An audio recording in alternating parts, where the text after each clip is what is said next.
everyone. Welcome to Sunday Night Dead. Matthew Slozer here from Automoon Paranormal in beautiful Winston-Salem, North Carolina. Hello, Troublesome. Hello, Nancy. Thank you all for joining me tonight. I hope you guys had a great weekend. The shortest weekend of the year. I'm not a big fan of daylight savings, but here we are, an hour earlier than normal. I guess so. Thank you all for joining tonight. We have a weird one. If you guys are not familiar with this one, the Russian doll maker Anatoly Moskvin. And I apologize. My dogs are kind of going nuts a little bit here in the background. Hello, Christine. So we'll get into this. It's a little weird. Don't know how long this show will be on this. I haven't found a whole lot. This is an interesting one to research. There's not a whole lot out there on this one, which is kind of surprising me given how weird this story is. So it's kind of a cool one.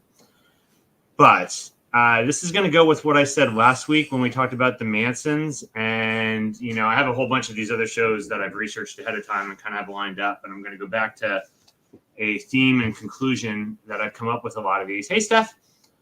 And that is a society that does not take care of its children creates monsters. And so this is another one of those scenarios where there's going to be kind of messed up childhood here that turns into some weird stuff going on. But Anatoly Moskvin was born in 1966 in, I probably say this wrong, Nizhny Novgorod in Western Russia. Actually, not too far from where all the war stuff's going on. Hey, everybody. Happy you guys are all here tonight. This is an interesting one, so I'm glad you guys have joined me on this. And he was a brilliant kid.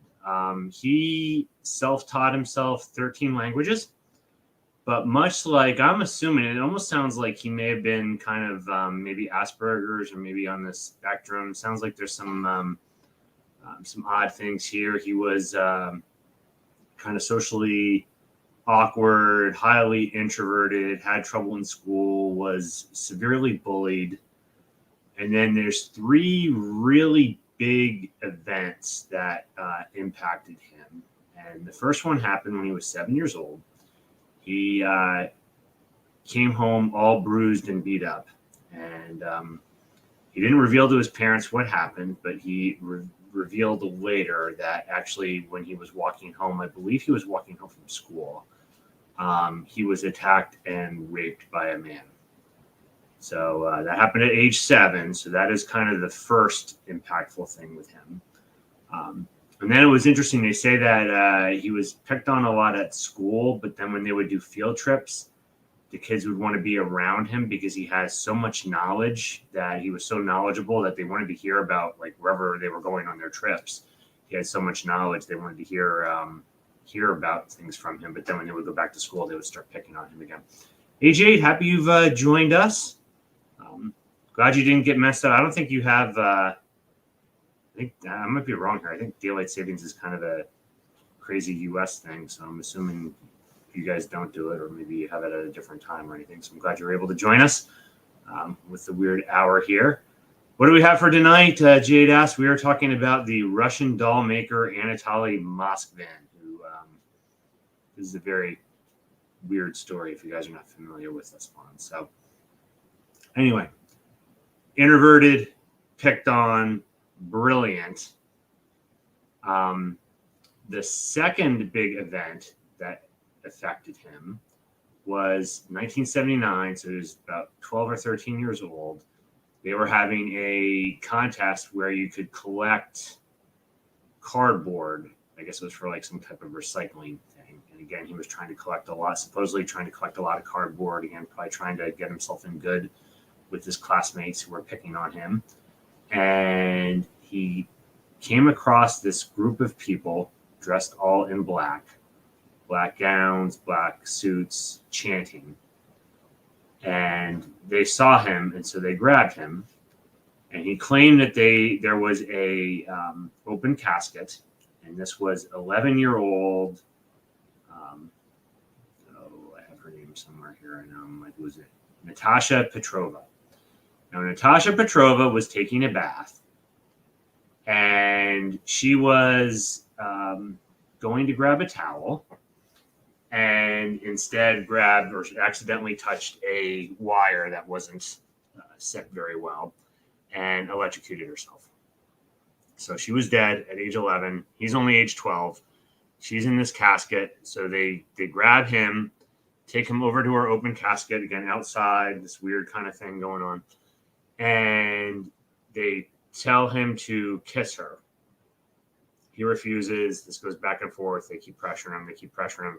He claims then that he kissed her twice. They forced him to kiss her twice. And then he went ahead and kissed her a third time because he realized that he liked it. After that, the mother produced 2 copper rings, put one on her daughter's hand and on his hand, almost like this posthumous marriage. Gave him an apple, gave him money, sent him away, and told him not to mention this for 40 days. So he went home. So this is significant event number 2 in this guy's life. He claims after this that he started getting visited by Natasha in his dreams, and that he would have night terrors. She would visit him in his sleep, and she would be telling him that he has to start practicing black magic. And this would go on and on. He didn't like this. He was troubled by this. This kept happening. Eventually, I've heard different reports. One that she told him this, and there's some other reports that he researched it himself. But basically, he found a spell that he could use to transfer her spirit to somebody else. So he got a tooth of a classmate and then did this ritual. And when he was able to do this ritual, she departed him and stopped visiting him anymore.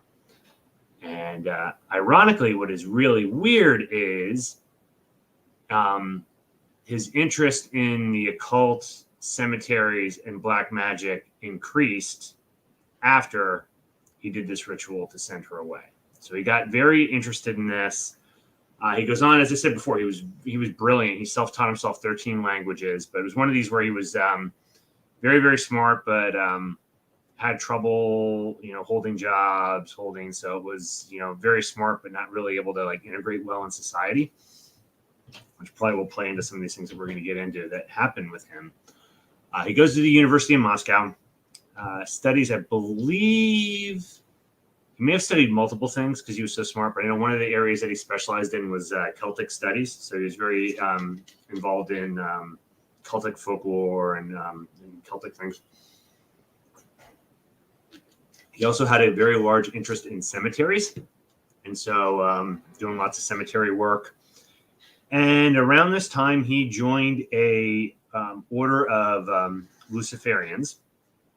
And so at this time, he really started getting very much into black magic, and expressed that he, at this time, realized that he regretted that he sent away the visits from Natasha, and that this actually could have been something beneficial to him. So he had regret over losing that connection, was never able to get it back. She never visited him again after doing that ritual.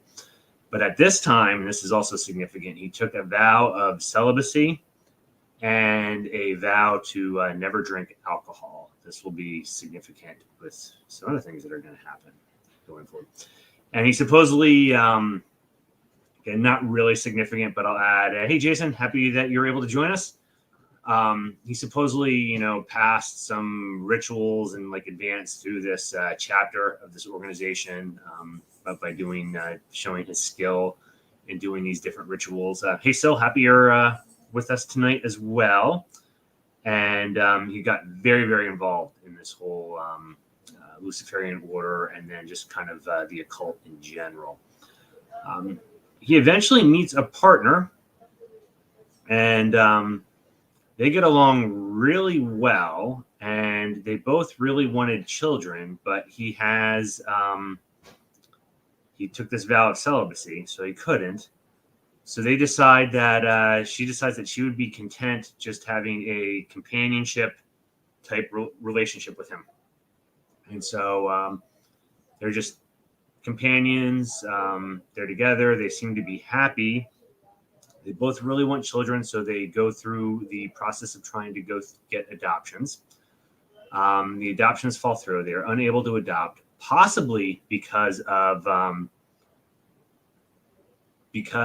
his, or I guess one of the main reasons was because he couldn't keep steady employment. So he would make money he would write books, he would write different articles. He was brilliant, but kind of all over the place. And so, and troublesome saying about the KGB having a role in this. This is during Soviet times yet, so this is still during Soviet times. Although we're gonna cross over. I will say this overlaps between Soviet and then kind of the fall of the Iron Curtain and kind of the post-Soviet space as well, because this will get into the early 2000s, actually into like very recent times. This is actually a pretty modern story as this evolves. Anyway, this is significant event number 3. She ultimately leaves him over this. And this is when he starts his gathering dolls. I'll just leave it at that at this point. He gets a job around 2000. So he's already started gathering dolls. I'll explain a little bit what's going to happen here. Around 2005, he gets a job being able to research. He has such extensive knowledge in this. He gets a job where he's researching cemeteries. So he can. So he's got such an extensive knowledge here. So he's got this job where he's like cataloging people and lost people and cemeteries, and so he's spending tons of time in cemeteries. He sleeps in cemeteries. There's a report that he was caught at one point actually sleeping in a grave before it was filled, and then they were going to call the police on him, and he produced all his like papers like, hey, I'm just here doing research, and so like they let him off the hook. So he's like hanging out in these cemeteries really long. I'm kind of work backwards here. So he's just spending a lot of time in the cemetery. So just follow me on this. Doing lots of research, sleeps in cemeteries, spending lots of time in cemeteries. He starts writing a book about, or he writes lots of books, but he has one book where he's talking a lot about fascism and Nazism. And this gets him on the Russian secret police's radar as possibly somebody that has some kind of ideological issue with Russia. And also there's a time, this is post 9/11 now. So, they had Chechnya, they've had their own issues in Russia on all this. He starts defacing Muslim graves in these graveyards, and he got caught for that as well. So, he got on the Russians' radar for this, that possibly he was a radical. Then there was a bombing, and I think it was in 2011. There was a bombing. I have it written down, but not on here. I think it was 2011. There was a bombing in a airport, and excuse my dogs. He was. They raided his apartment to investigate this. Now he's still living with his parents. That was another reason why he couldn't adopt. So he was still living with his parents. They raid the apartment, and they find in the apartment, the apartment's a mess. They do the videos. I'm not going to share the videos in here. This is just, it's disturbing. I'll just leave it at that. So it's like a hoarder. There's just junk everywhere. But mixed among this junk, they find 26 dolls, 26 life-size dolls. They just think this guy's kind of weird. They start moving around the dolls, and the dolls start making weird noises. They dig into this a little more, and they find out that these weren't dolls. These were 26 bodies that he kept in the apartment.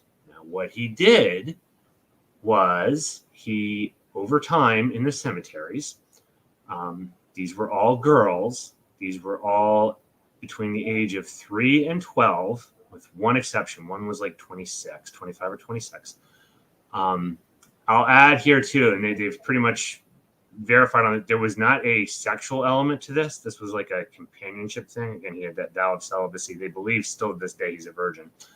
Not that that would matter with this, but I'm just saying that there doesn't seem to be like a necrophilia angle to this. Just still weird though.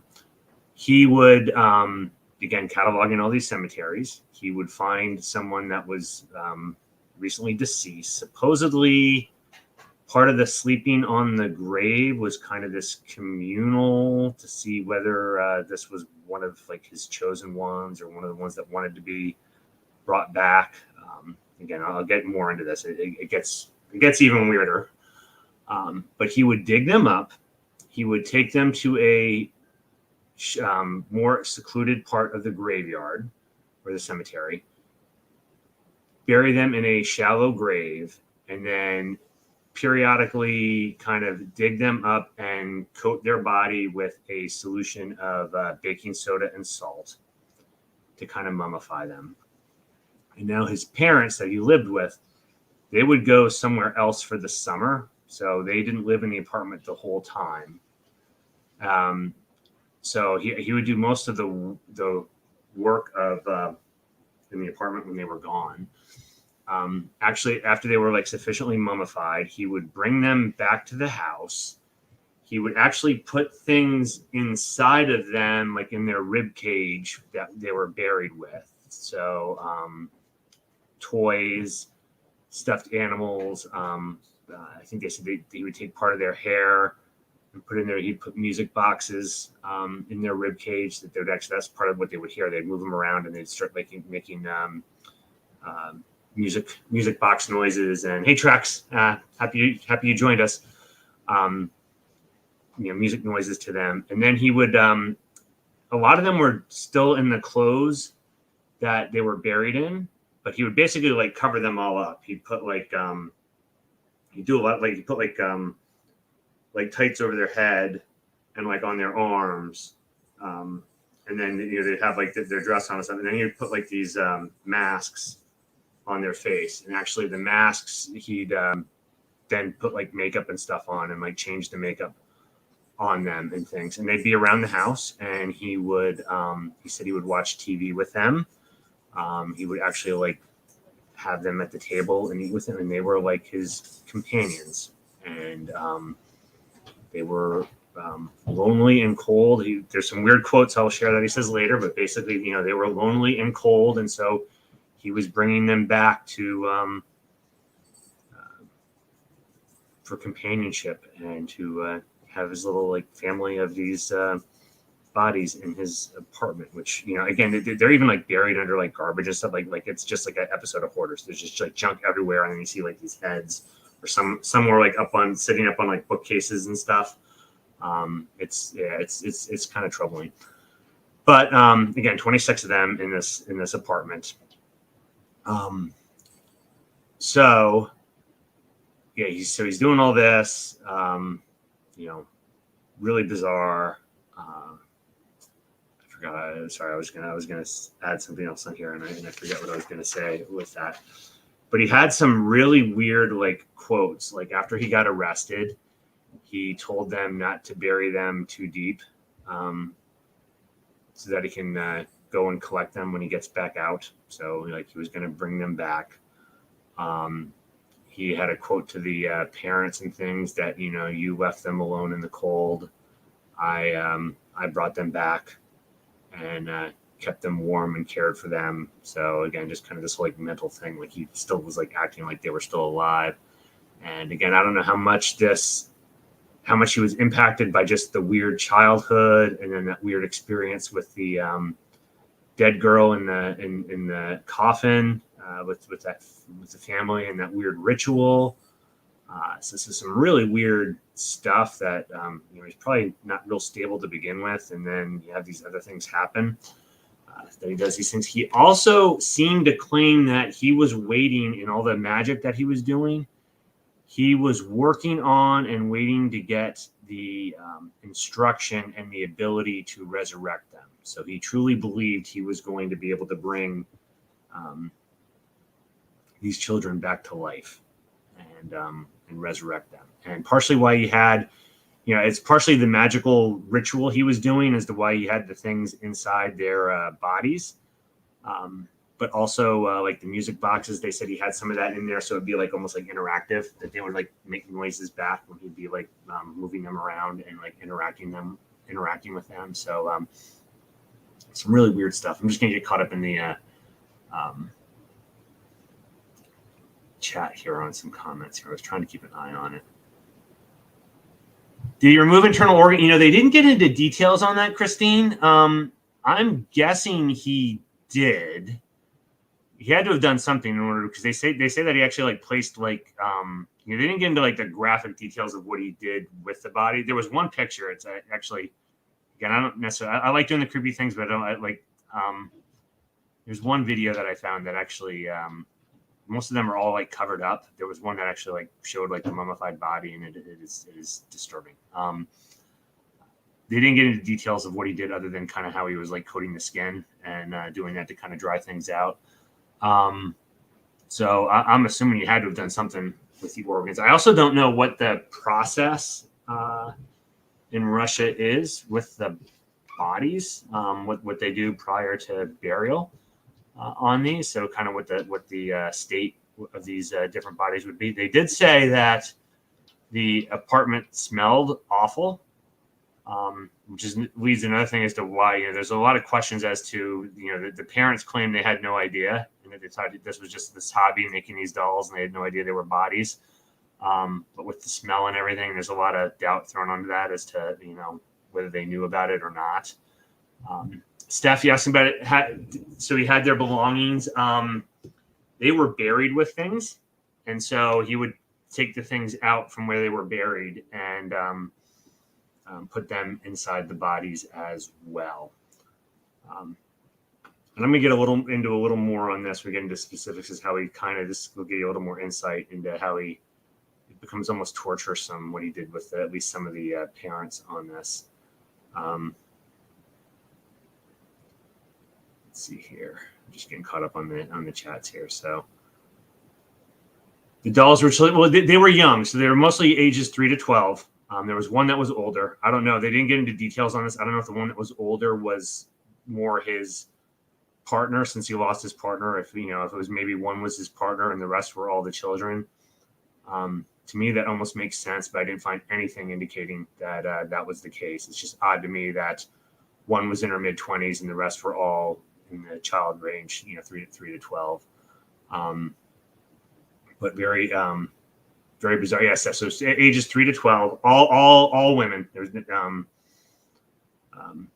Dolly saying landfill or park. This is all cemetery. So he had and sorry, some folks hopped on late. He had he was always interested in cemeteries and had kind of an expertise in this area. So then he ended up getting a job where his job was basically to research graves and gravestones. And so he spent all his time in cemeteries. He would sleep in cemeteries. He would sleep on top of graves, supposedly to get kind of like a feel for who wanted to get saved and who didn't, or saved in terms of getting dug up. So, so very, very interesting. This is the thing. And Steph makes a good point. I'm going to share that if you don't mind. And hi, Katie. I'm so glad you hopped on and share. Always glad to see you on here. I do want to hold this on this. I'm not making an excuse for him, but when you get the quotes and the things from him, he was messed up. There's no doubt. He's mentally ill. He was messed up. He did not have, in his own twisted mind, he did not have ill intent on this. He actually felt like he was caring for these lost, lonely. It's almost like if people have, assign feelings or emotions to like, a stuffed animal or an inanimate object, and it's like in a landfill, and oh, you're so lonely, I'm going to rescue you and take care. It's that kind of thing. Like he felt they were lonely and abandoned in the dirt, so he was trying to take care of and care for them in his messed up kind of way. Again, I'm not making excuses for him. It doesn't make it any less messed up, but it wasn't done with, from everything I've been able to pick up on this was not done with malice. which is interesting. So, all right. So kind of getting through this. So what he would do is, so there was one in particular, a girl named Olga. She was 10 when she was murdered. This was in 2002. Very sad story. She was asking to go to her grandmother's, which was only like a block or two away. First time going away alone. Her mom lets her go. She never makes it. From what they figured out, she got all the way into the lobby or the foyer of the apartment building where her grandmother lived. And a guy gets her. Seemed to be more of a he was an addict, and he was high at the time, and it seemed to be more he wanted to rob her for the earrings. It seemed to be more of that than a sexual thing from what I've been able to put together. But anyway, took her up to the roof, hit her over the head, I guess took the earrings and left the body up there. And it was like 5 months before they found her body. So she gets buried. The husband was building kind of a fence around the grave. And they noticed one day, real early on, that something seemed disturbed. They didn't quite understand, what was going on. It just seemed like somebody was messing around with it. But it wasn't like, and this is the thing, it wasn't like all dug up. So he had this down pretty much that he could just do like a little like hole like in the top and kind of like pull them out from that. So he removed the body. They had no idea that he removed the body, so they kept visiting the grave after she was gone. And I don't know if he did this with the other bodies as well, but this is one where they had it documented and they shared the story. So then he started writing notes, and it's just to show like and this was torturing them. But I actually honestly think, again, in his messed up way, he thought he was being nice. So he would write notes and leave them on the gravesite, and he would sign them "Kind Angel," and it would be things like, Christmas, Merry Christmas, kind of, and then he would take like animals or stuffed animals or some gift that was left at another grave and like move it to put it on that grave, or maybe even brought his own toys. Who knows? But at least it was reported that he was taking from other grave sites.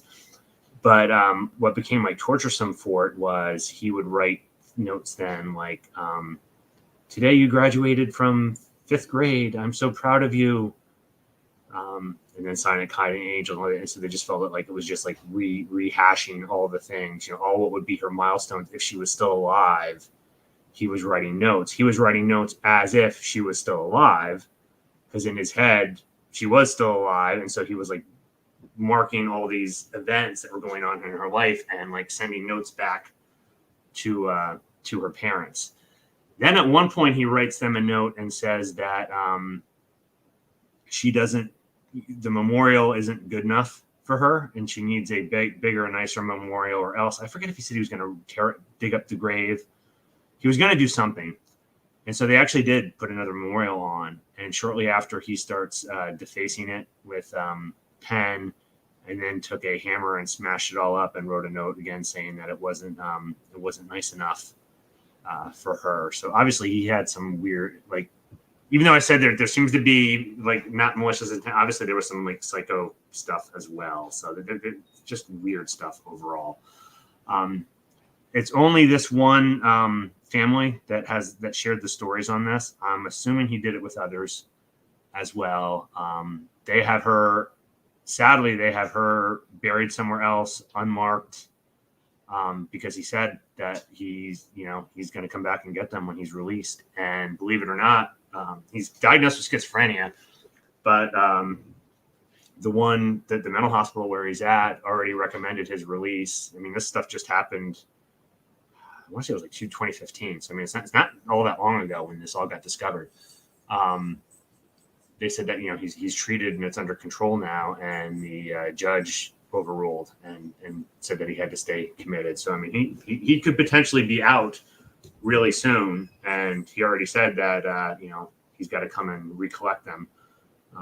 So don't bury them too deep. So yeah, it's messed up. So I'm assuming he did it with more than just that one person that was murdered, but 26 in total that they found. Doesn't mean that there weren't others that he tried. That doesn't mean that there weren't others that are, reburied somewhere. But the other piece I was going to say is they never knew the grave was empty until after they caught him and they dug up the grave and found that the casket was empty.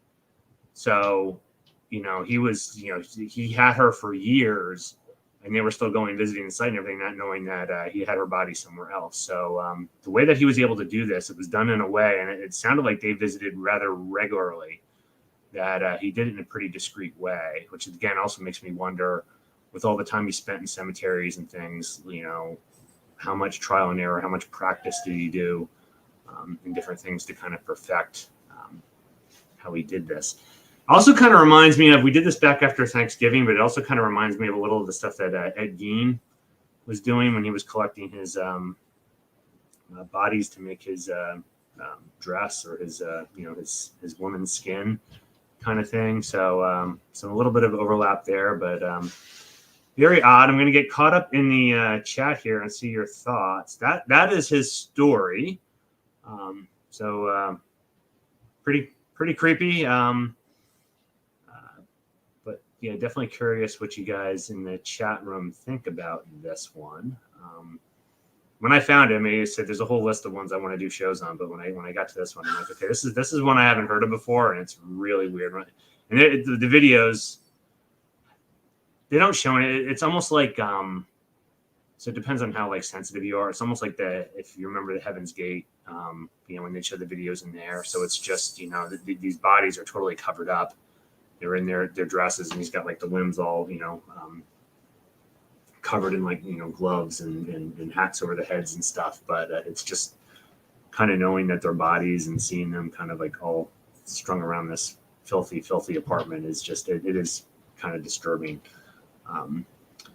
Well, Christine asks, other than grave robbing, what he could be charged? Yeah, so I think it is the kind of the graveyarding or grave robbing. I can't. Graveyarding. That's a good one. Must be my one less hour sleep tonight. Grave robbing and kind of desecration of a corpse, all those kind of things. But the other piece is he also obviously was mentally ill, and that's what happened. He got committed. It wasn't so much of a criminal thing as much as he got committed for, however they, I guess, schizophrenia now, but using old terms and stuff, he basically was declared insane and got committed for that. But now at least on the hospital end, they're saying that he's that they have it under control, that he could be released, so he could be coming out again soon. Yeah, that's another one. Steph says, it's sad that he felt the need to be with deceased children rather than the living. It shows how much damage the living did to. Yeah, I think it's that combo of how bad he was treated by the living, fellow kids. I'm sure that rape when he was young impacted him, and then add to it this whole kind of like dark experience he had, and then getting visited and having that hole that, over time, I think he felt, to your point, Steph, I think he felt more comfortable in that space to where he started being more comfortable around, corpses than living people, which I go back to my old thing, it's like the best we can. We got to try to be kind and take care of each other, because when you don't, you create monsters. And this is one of those cases of just, treated badly, and it messed him up. It's sad. It really is sad. I'm sorry, getting caught up in here. Yeah, and Steph says that's the thing that's weird about this one is it seems like from everything I read about him that he truly in his kind of cross mixed connections way thought he was doing a nice, kind thing. He wasn't abusing them. This wasn't for any kind of sexual purpose. He wasn't doing anything violent to anyone. He, in his head, felt that these were abused, neglected, much like him. And so he was kind of gathering them together to show them kindness and care for them. Again, was it right? No. But, it's just weird. So, yeah, it's a little different than some of these other ones we normally there's a lot of sick, sadistic people we cover in here that do really cruel, mean, awful things. This was obviously not normal and certainly falls in the realm of sick, but not malicious, I guess is the best way I would word it, which makes this one kind of weird. He was, to your point, Steph, he was trying to show compassion. It was just in a really twisted way. Okay.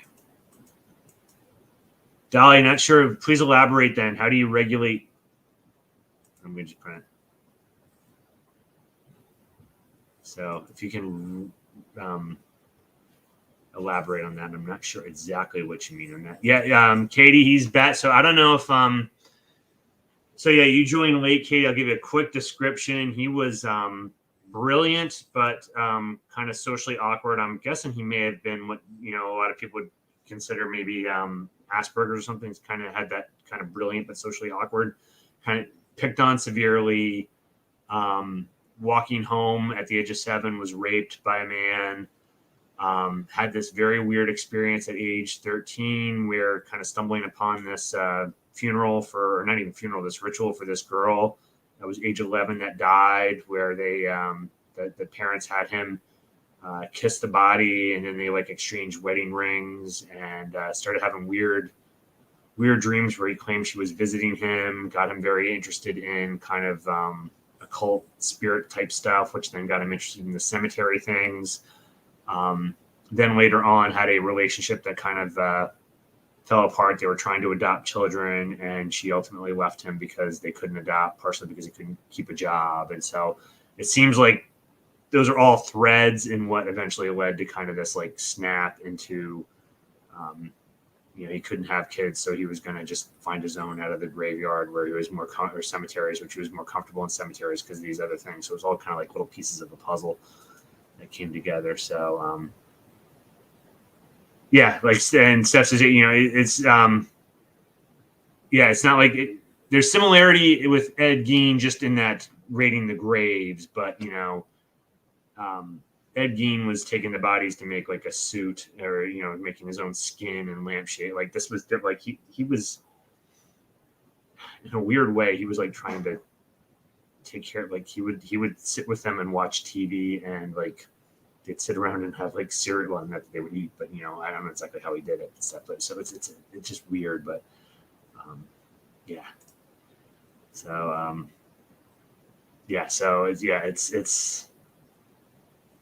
so yeah. Della said she can't elaborate, it's too far out there. So so very, very weird stuff. Christine, having her, I hadn't again, just doing research. Did I just lose? Ooh, I had a really weird thing happen from the show, so hopefully you guys didn't lose me. I don't know if that's gonna so if I crash soon, just so you guys know, I never had that happen before. Everything went blank, like you guys all disappeared and then came back. Well, part 2, Katie, is he took a vow of celibacy with this Luciferian order he was in. I don't know exactly what was tied into that vow as to why he, not that I'm saying you can't, not that I'm advocating breaking vows or anything, but I mean, if it was that important, I don't know what was all tied into that vow. So it's weird. I don't know. Again, who knows? And it sounds like he's messed up enough that I'm not sure you would get like coherent information about his past from him. So just very interesting. But I'm trying to mix in, between having kind of the reading shows, and I'm going to probably soon do another one of the experimental shows. I'll see if folks missed those or not. The spirit communications, I haven't done those in a while. I'm not sure if people miss those or not. So if you do, you want the spirit communication shows, let me know. I found them interesting, but I find these topics one interesting as well. So I'm trying to mix them all in to mix it up. But I'm trying to do a balance between ones people know about and then these more obscure ones. But there's some really obscure ones that I found that are actually really, really cool. So, and I try to balance that just to get on people's radars, because some of the more weird ones, people might not want to read. So, but this one I thought was really, really cool. Wow. Yeah. So any mention of what tradition? No, all they said, Christine. So yeah, I can try to dig in more. All they said was, and this is going back in the past, so I'm not sure how much they can document from it. They said that he joined an order when he was in college at Moscow University. So that would have been like late 80s, early 90s. And since he was kind of off everybody's radar until, 2000 teens when he got caught with all these people in the apartment. I don't know like what level of documentation they have on that. So all they said, and Christine, as you know, some people will, you just have to hear that, Luciferian and things, people will, speculate and go off on different rabbit trails. And so this ties to some of my earlier shows. I don't want to make assumptions one way or the other without knowing exactly what he was doing on that. So that's why I say I don't know what was related to the vow. Some people even made some assumptions over like the rituals that he did to attain certain levels. But to me, when I was reading that, it sounded like they were making assumptions. So I didn't even want to cover those pieces on it because I didn't feel it was valid. Other than he just progressed. I think that's valid that he did whatever was required in that order to progress, that he actually progressed and advanced through that order. But specifically what was done, it sounded to me like what I saw when I was researching this sounded like that was speculation on the author's part as to what he actually did. So yeah, Steph, he was doing kind of dark arts, and that's why it was weird because he was scared by all the visitations by the deceased girl. Then he supposedly did the ritual to send her away, and then after that, it sounds like that it was after that he got intrigued by it. And then later actually regretted that he sent her away, that he wished that she was still there because she was supposedly trying to instruct him and give him magical things to do. And at least some of the reports are that she actually told him what he needed to do to send her away. I've heard two different accounts. I heard that she told him that if she wanted to get rid of him, that if he wanted to get rid of her, he needed to do this ritual with this tooth. And then I've heard other accounts that said that he researched that himself and did that to get her away. But at the end, he regretted sending her away.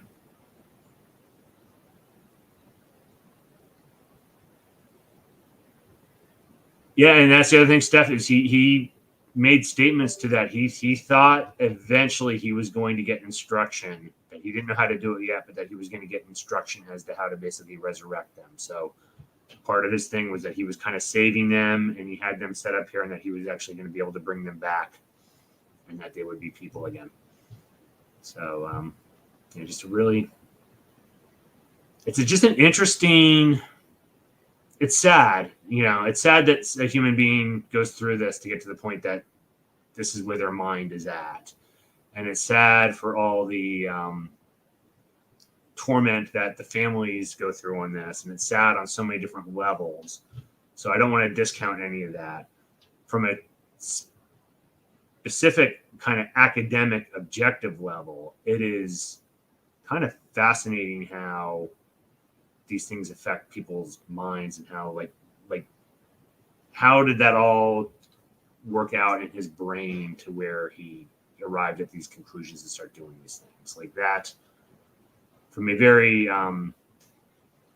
take all the personal impact out, which you really can't, but from a strictly kind of academic standpoint, that is very, very interesting. But obviously it hurts real people, so it's just a weird interesting story. So anyway, there are videos out there. I tend to not. I know some other. I'm kind of a little different than some of the YouTube folks out there, and that I don't do a lot of the pictures and videos on here. Steph, I agree. I actually did this one where I felt this might surprise some folks because we cover some pretty nasty people on here, and there's some that we haven't done shows on yet that I've researched. Even some of the really bad ones, I a lot of times feel sorry for them because they didn't start that way. I still feel in a lot of these cases they were made, not born. I know that's another debate out there, that kind of nurture versus nature, but the more I see these, a lot of these, even even some of the really messed up ones, they still had some pretty messed up traumatic stuff happen to them early on that seems to have impacted them. So yeah. Oh no, it's not the rating thing. It's just yeah, I don't know. It's just if you want to look up the this one's not gory, it's just creepy. If you want to see the video news things on this, you can look up Anatoly Moskvin and see the videos of the folks on there. Just like the what was it? I think it was the one in Russia, the hikers that disappeared. There's some videos there of like when they went to recover the bodies, and just like, yeah, if you guys want to see that, you guys can go ahead and see that. We'll just leave off that. Yeah, Steph Scott, you feel sorry for what they had to endure, because I just wonder if they would just be, if they didn't have to endure that, would they have just been normal people? And that's actually something that just I find fascinating, again, in an academic sense. It's interesting to me why the different paths and branches people can go on, given the same, people can experience similar things, and some might just become completely dysfunctional. Some might like go off into like substance abuse. Some may, for the most part, overcome it, but just be kind of a difficult personality to deal with. Some may be very, very empathetic. Some may turn into serial killer. It's just very interesting to me how that differences, and in the different makeups, and how kind of things split into different ways. Like, why one person under certain conditions may just totally break apart and become just totally can't function at all, where somebody else could become a very prolific, charismatic serial killer. It's just very weird to me how that can happen. So, Katie, you have an interesting point about the chemicals in the food. I don't know if you guys know that. I just saw something. They just posted something on this earlier about the IQ effect, but they believe there was a definite relation between lead from the leaded gasoline, and because that can cause a little more violent behavior, kind of low level lead toxicity. And so they feel like, violent crime really dropped after like the late 70s and early 80s. And they believe, that's not the only explanation, but that there's folks that theorize that was one factor in it all, that the higher levels of lead in everybody's system led to higher outbreaks of violence. So yeah, lots of different things in there. But yeah, I think it could be food as well. As we keep, who knows what we're doing right now, that 20 years from now they'll turn around and say everybody was really messed up because they were doing X. So yep, IQs went down from that as well.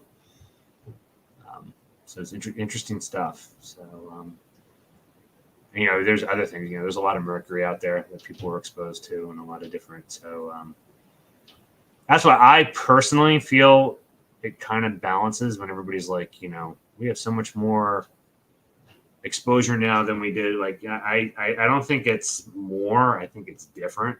I think now it'll be more like what kind of plastic and petrochemical toxicities we're exposed to now compared to, but generations ago, in mid 1900s, even the late 1900s, which I was still alive in and stuff. I think it was more toxic metals and maybe some of the things that way. Now it'll be more like plastic type things, but so I don't know if it's necessarily more. I think it's just different. Also, can someday, I would probably bore you all, but I actually broke this down into statistics that when you ultimately die from everybody's got to die from something, and so when you don't die from wars or early childhood diseases or other things. You live on to die from something else. And one of the things is, heart disease and cancer is in general an older age type thing. I mean, obviously you can die from cancer as young, but obviously the longer you're on this planet, the greater your chances are of having some kind of mutation. And when you just factor out tuberculosis, which used to kill tons and tons and tons of people, and just factor on that those people now live on to die from something else, that difference on its own can almost account for cancer increases. Just the fact that all those people that used to die from that now live to die from something else. And then you factor in all the other childhood diseases and all those other pieces. So Katie's asking, is handling mercury safe? I will tell you, do lots of research on how to handle mercury, because you can handle mercury safely, but you need to take lots of precautions on that. Mercury has vapor pressure to it, so there is mercury vapor above that metal. Breathing in mercury just gets into your body the same way it can get into your body otherwise. So you don't want it on your skin, but you don't want to be breathing it in either. So you definitely want to be taking precautions with that, particularly liquid mercury in enclosed spaces where like that vapor could accumulate, and then breathe it in could be really bad news. You don't want it on your skin. You don't want it contaminating anything that you could potentially ingest it. It is very poisonous. Also, you want to avoid any conditions where it could potentially be reacting with something. Organic, not that I think you'd be doing this, but organic mercury. We're actually going to do a future show on some horrible industrial pollution in Japan. There's actually, I think it's the big four.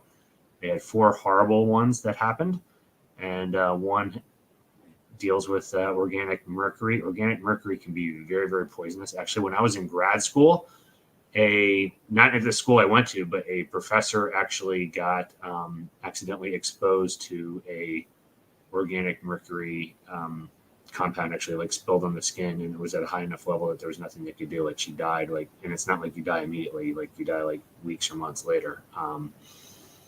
So yeah, mercury is not something to screw around with. So definitely research it. Research what you're doing, because yeah, there's safe ways to deal with it. But again, you think back to what people used to. I mean, there were stories. People used to play with it. They put it in their hands and jiggle it around and stuff. And so, obviously, they didn't all die, but it's not good stuff. Yep, Dolly, with it, we broke mercury thermometers, and they used to have us pick it up in science class, pick it up with eyedroppers. It dumped in this little, so we're actually sticking our heads again in enclosed spaces and picking it up with eyedroppers to clean it up. So yeah, and we're all still here, so I'm just giving you the Cliff Notes cautions. But yeah, you definitely want to be cautious around it. Now the organic mercury stuff, like methyl mercury and things like that, that can be really nasty stuff. So kind of a different path there that we went on. Any other questions from anybody on this or comments? I'm kind of happy we took this to an hour. I didn't think we'd go to an hour unless I had a good chat going here. So I'm happy. Haven't picked out the topic for next week. I am still going to do those spirit box experiments from the cemetery, Walmart, hospital kind of thing. I don't know if that's going to be this week, or I may actually even do that on a different night. We'll see how my bandwidth goes if I just keep going with the topics on Sundays and do the more experimental stuff on a different night. So we will see. I appreciate the feedback, guys, because I want to do a show that you guys like. I'm not doing this just for my own health. I personally like doing these research topics. I've really gotten really into it. I've spent actually a lot of time outside of doing the show researching some pretty weird stories, and a lot of varied, some of it's true crime stuff, some of it's more like this, some of it's ghost stuff. So like I said, I want to keep bringing them on. I have enough pride to do. If this is all I did, I probably have 4 years worth right now. So there's certainly a decent backlog on this. And I'll keep digging. So so we'll see. So just let me know.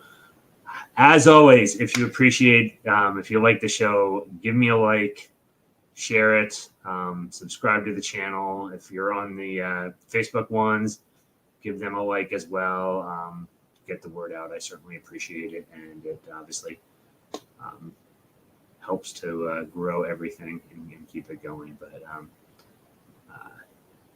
okay, I got a quick question here. Lee Cronin, that name sounds familiar, but I can't place it right now. So sorry, Katie, not ringing a bell. So yeah, I'm glad you guys enjoyed this one. I found it interesting. It was a weird one, and like I said, I have some more weird ones. I'll work them in with some of the more well-known ones as well. So yeah. So anyway, hope you guys enjoyed it. Have a great night, and we will see you all next week. Thanks, guys. I'm actually going to go out with the music. Good night.